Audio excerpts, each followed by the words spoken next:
bahay din.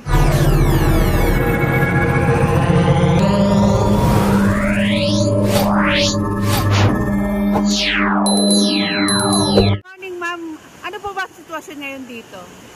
Yung sitwasyon po namin dito sa Barangay 1 as of ngayon, may mga residente na po tayo na apektuhan po ng bagyo kasi tumaas po yung level ng tubig po natin sa Pag-ilog. Sila po yung unyung na po natin puntahan. Sunod po yung mga taga-ilalim ng tulay. Yung mga taga-ilalim ng tulay po natin, sabi naman nila kaya pa naman nila, pero hindi kaya din po namin silang pumunta na dito sa evacuation center po natin. Yung mga nandito po sa evacuation center natin sa dalawang court ay mga taga-tabing ilog po sila. Tinatawag po namin sila sa Marala Riverside. Tapos po, yung mga taga-gilid din po ng bundok namin kasi may banta din po kami ng landslide po dito kapag tuloy-tuloy pa rin po yung pag-uus ng ulan. Inikayat din po natin sila, punta lang po sila dito sa evacuation center at from time to time naman po nag-a-announce po tayo. Kaya may mic po kami dala Opo, naglilibot talaga si Ma'am kanina pa. Na-announce po natin sa mga residente yung mga kailangan po nilang gawin sa panahon ng bagyo. Tuwing bagyo naman po, nag-aano ang barangay, naglilibot, nagre-rescue po, kaya sanay na po yung mga residente natin. Sila na din po yung pumupunta sa mga court na kapag kailangan po nilang lumabas. Ma'am, dumating na po ba sa time na meron po bang matigas ang ulo na ayaw magpa-rescue? Ay, opo. May mga matigas po talaga yung ulo ayaw magpa-rescue. Pero syempre, kailangan mas matigas yung ulo ng barangay. Kung matigas ulo nila, dapat si barangay din. Matigas din ang ulo. Opo. Inuulit-ulit po namin sa kanila na kapag dumilim na, mas mahihirapan kami mag-rescue. Kaya dapat umaga pa lang, may liwanag pa lang, nagpapa-rescue na po sila. Yung iba nakukulitan, yung iba naman po ay hindi talaga, pero wala naman po kami magagawa. Basta ginawa naman ni Barangay yung best para ma-rescue po sila. And ma'am, ano ko lang po, ano po bang tulong ng barangay ang binibigay sa mga nare-rescue po? Marami po. Unang-una po dyan, yung mga kumot at banig po natin, binibigyan po natin sila para po maging komportable po sila sa evacuation center po natin. Sunod po nun, may mga grocery din po kami, yung mga easy open can, yung mga mabilis lang po makonsume na mga goods po. Ganun din po, may mga NGO po tayo na tumutulong din sa mga residente. Napakarami pong NGO na may mabubuting puso na pumupunta sa barangay po namin para makapagbigay. And dagdag ko lang ma'am, yung banig, bagong banig ang ibinibigay. Opo, bago po yun. Bagong banig at bagong kumot. After po ng pag ano po nila, pag uwi na nila, yung kumot sa kanila na yung banig lang po, yung nare-retain sa amin. Kasi po yung banig ay sinasapilan naman po nila yun. Para at least nagagamit pa ng iba. Pero may mga pagkakataong, pag nabasa yung gamit nila, binibigay na din po namin sa kanila.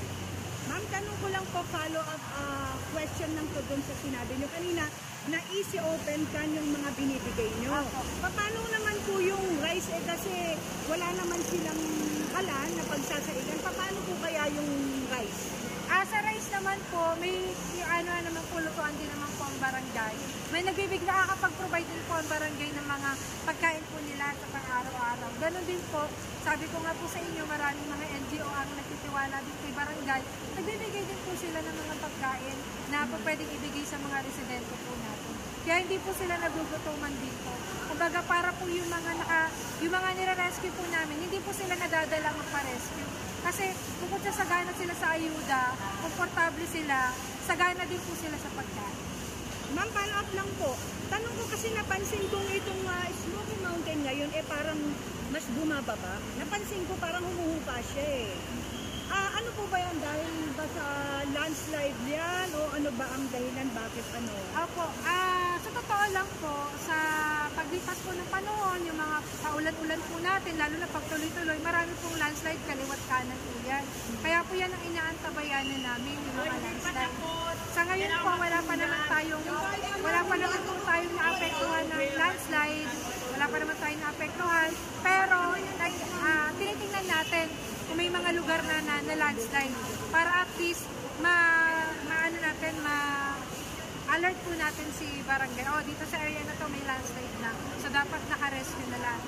Pero ma'am, tanong ko rin po kasi ever since po ba wala namang naging casualty nung landslide? Kasi meron akong napansin doon sa bandang likod, merong mga nandoon na residente. ko din sila, yung bang mga parang nagkaano sila ng kalakal. Hindi po ba, di ba sila yung parang delikado eh? Opo. Ayun nga po, lagi namin pinapaalala sa kanila na huwag muna magpupunta malapit sa bundok lalo na pang nag-uulan. Kasi po, ngayon po, sa mga nakaraang pong bagyo, may mga natabunan talagang mga bahay. Pero pinagpapasalamat na din po namin sa Diyos, walang taong nasaktan. Pero syempre, antayin pa ba natin na may nasaktan? Kaya lagi po namin sinasabi sa kanila na hanggat maaari, kung kaya nyo naman nang umalis dyan, alis na kayo dyan. O kung umuulan, tumira muna kayo sa kamag-anak ninyo na may mas maayos na bahay.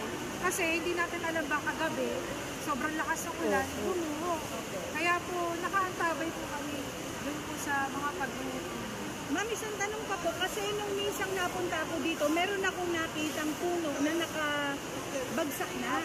Na yung nandoon sa gilid doon, bahay, tapos yung puno, parang nakasandal yung bahay din sa puno. Natanggal na po ba yun? Hindi. Apo, natanggal na po na yun. Tapos yung residente po natin na doon nakatira, napababa naman na po natin sila at nag-interview.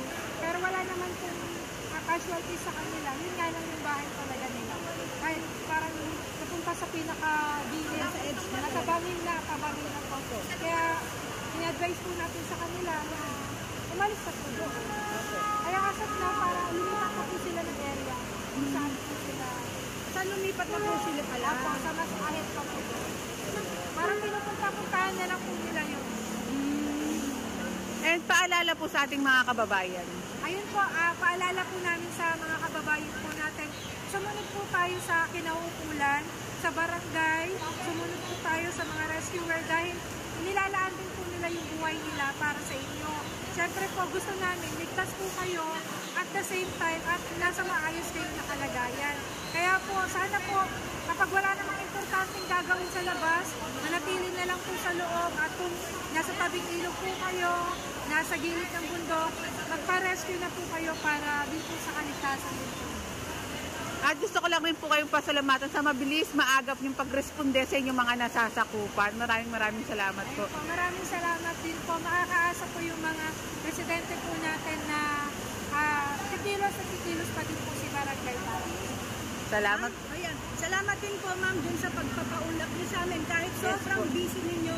Sa ngayon dahil ito yung kalagayan, Nag-aayos. Nag-aayos pa lang po kayo eh.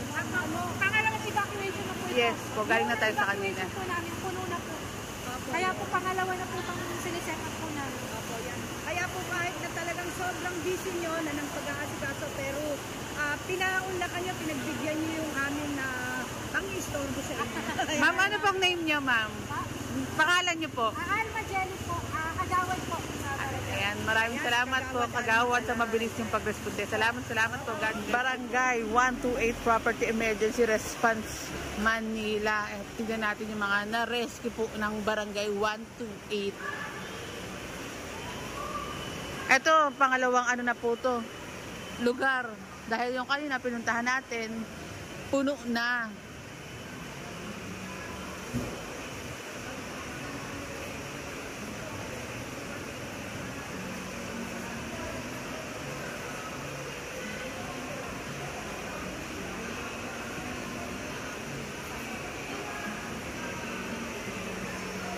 Oh, mga bata. Salamat din sa mga magulang na iniisip talaga yung pamilya nila at hindi nagiging matigas ang ulo na nagpaparescue agad-agad. Kasi yung iba kasi ang tigas ng ulo. Nakikipag ano pa, nilalaban. Hindi ko alam ha, wala ako sa posisyon para magsalita. Pero nilalaban din po kasi nung iba, yung bahay din po nila baka maging maayos pa yung mga susunod na oras. Pero sana i-save nyo po muna yung buhay nyo at buhay ng inyong pamilya bago yung yung sitwasyon na may mangyaring hindi maganda. And thank you kay Jesus Christ na wala tayo lagi sa sitwasyon na ganun at yung mga kababayan din natin. Kaya lagi tayong magdasal at nagpasalamat na nalalampasan natin tulad ng mga nangyari. Tulad ng nakaraan, merong sunog. Tapos ito naman bagyo na na-cover tayo. Kaya ugaliing magdasal at magpasalamat. Dahil napakabuti ni God. Thank you, Jesus. Parang palaruan lang to sa mga bata.